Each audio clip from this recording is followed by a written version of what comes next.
कसे आहात मित्रांनो?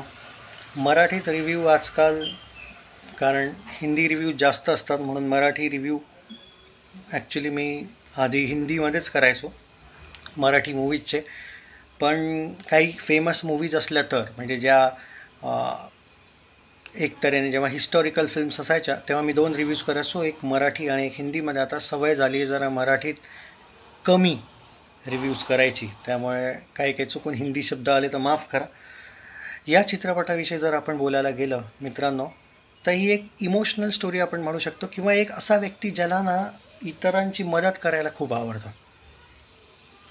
म्हणजे इतरांची मदत इन द सेन्स की जसं शक्तिमान, आता नाव जे त्यांनी दिलं आहे ते या पद्धतीनेच दिलं आहे त्यांनी, की तो एक व्यक्ती जो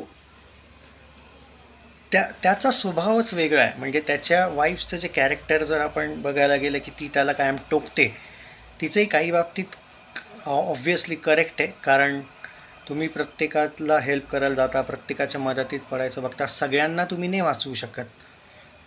तर हे जे काही डायलॉग्स आहेत हे आपण म्हणू शकतो.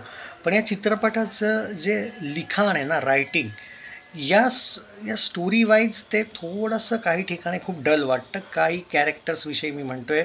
मेन जे कॅरेक्टर आहे, मला त्या व्यक्तीचं नाव नाही लक्षात आहे, जे म्हणजे मेन म्हणजे मी मेन हिरोचं नाही म्हणत आहे, त्या मुलीच्या वडिलांचं जे एक तऱ्हेने दाखवलेलं आहे ते ज्या पद्धतीने लिहायला पाहिजे होतं मे बी, किंवा ज्या पद्धतीने ते इमोशन्स दिसायला पाहिजे होते ते दिसले आहेत डेफिनेटली.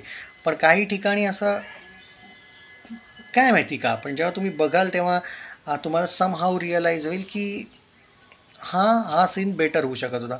असं नाही की खूप सीन आहे, 1-2च सीन आहे त्या बाबतीतले. म्हणजे जसं इमोशनल ॲक्टिंग आपण म्हणतो एक तऱ्हेने, डेफिनेटली आपल्याला फील होतं त्या गोष्टीसाठी.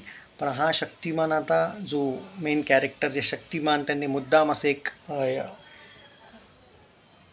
तऱ्हेने हे यूज केलेलं आहे, ॲडजेक्टिव्ह म्हणू शकतो आपण, त्या टाईपचं यूज केलेलं आहे की आता हा त्या व्यक्तीला वाचवण्यासाठी त्या मुलीला कुठपर्यंत जाईल, किती एफर्ट्स घेईल आणि त्यातून ती वाचेल की नाही, यासाठी आपण हा चित्रपट मी तरी सांगेल की बघा.